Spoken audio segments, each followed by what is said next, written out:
Hello good morning guys, मैं बिपिन चंद्र जोशी पुनः आपके साथ क्लास 7th अवर पास चैप्टर नंबर 5 हम बात कर रहे थे जैसे कि कल rulers and buildings. So guys, हमने इसमें पढ़ा कि तमाम इमारतों के बारे में जाना। आज हम बात करेंगे, मैं पुनः आपका स्वागत अभिनंदन करता हूं ज्योति ग्लोबल स्कूल्स के डिजिटल पोर्टल मोना जैती पहाड़पानीपुर गाँव के डिजिटल पोर्टल पर। वाई वर टेम्पल्स ट्रेजिड, अर्थात मंदिरों को क्यों नष्ट किया गया। आज हम इसके बारे में थोड़ा चर्चाएँ करेंगे। सो गाइस, राजा मंदिरों का निर्माण अपनी शक्ति, धन संपदा और ईश्वर के प्रति निष्ठा के प्रदर्शित हेतु करते थे। ऐसे में यह बात आश्चर्यजनक नहीं लगती थी कि जब उन्होंने एक दूसरे के राज्यों पर आक्रमण किया तो उन्होंने प्राय ऐसी इमारतों पर निशाना साधा। 9वीं शताब्दी के आरंभ में जब पांड्यान राजा श्री वल्लभ ने श्रीलंका पर आक्रमण कर राजसेना प्रथम 851 को पराजित किया था तो उसके विषय में बौद्ध भिक्षु व इतिहासकार धम्माकति ने लिखा कि सारी बहुमूल्य चीज़ें वह ले गया, रत्न महल में रखी स्वर्ण की बनी बुद्ध की मूर्ति और विभिन्न मठों में रखी सोने की प्रतिमाओं, इन सभी को उसने जब्त कर लिया। सिंहली शासक और आत्माभिमान को इससे जो आघात लगा था उसका बदला लिया जाना स्वाभाविक था। अगले सिंहली शासक सेन द्वितीय ने अपने सेनापति को पांड्यों की राजधानी मदुरई पर आक्रमण करने का आदेश दिया। बौद्ध इतिहासकार ने लिखा कि इस अभियान में बुद्ध को स्वर्ण की मूर्ति को ढूंढ निकालने तथा वापस लाने हेतु महत्वपूर्ण प्रयास किए गए। इस तरह 11वीं शताब्दी के आरंभ में जब चोल राजा राजेंद्र प्रथम ने अपनी राजधानी में शिव मंदिर का निर्माण कराया था तो उन्होंने पराजित शासकों को जब्त की गई उत्कृष्ट प्रतिमाओं में इसे भर दिया। एक अधूरी सूची में निम्न चीज़ें सम्मिलित थीं। चालुक्यों में प्राप्त भी ये चीज़ें थीं और इस तरह से इन चीज़ों को हमने आगे को डीलिंग भी किया।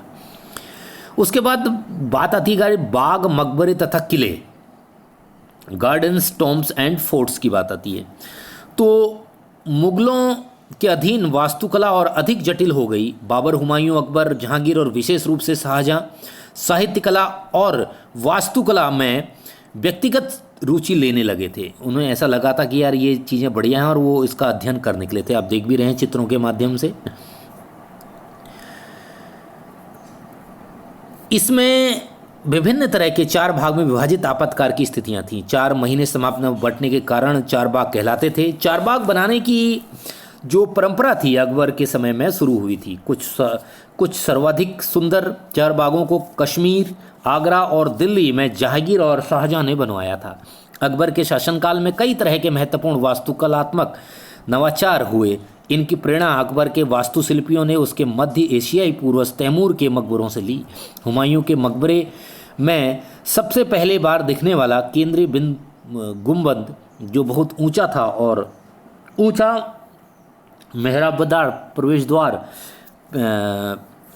पिस्तक मुगल वास्तुकाल के मध्य रूप पर बनाए गए थे।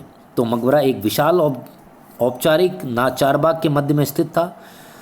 इसका निर्माण 8 स्वर्णों अथवा आसत विदिश की परंपराओं में हुआ था, जिससे एक केंद्रीय कक्ष 8 क्रमों में घिरा होता था। इस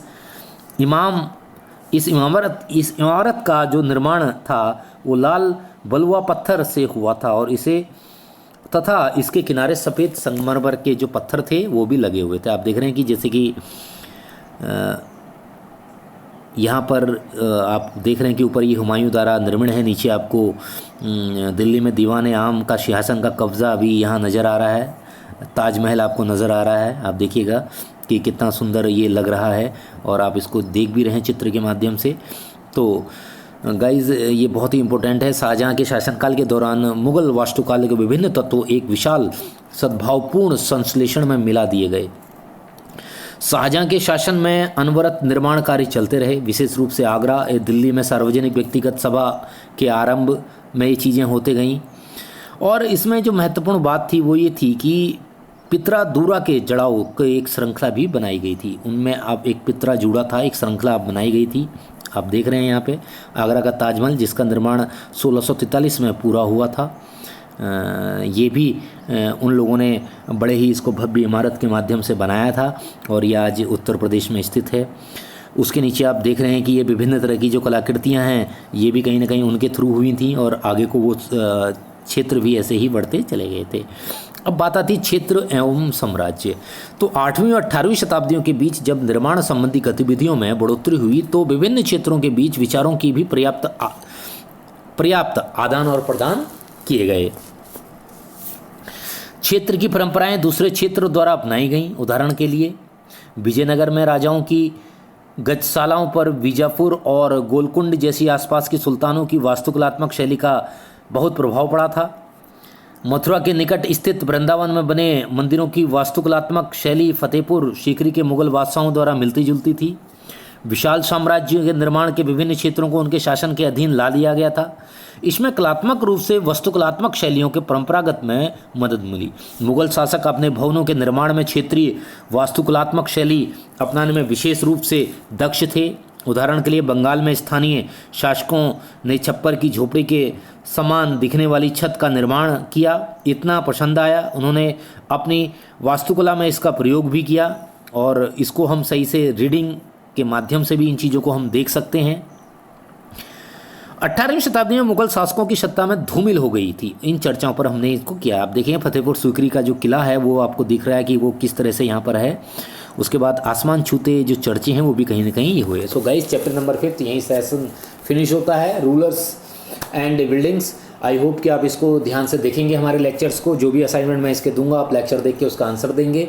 thank you so much for guys. हम कल इसी समय पर क्लास 7th के लिए चैप्टर नंबर 6 लेके आएंगे।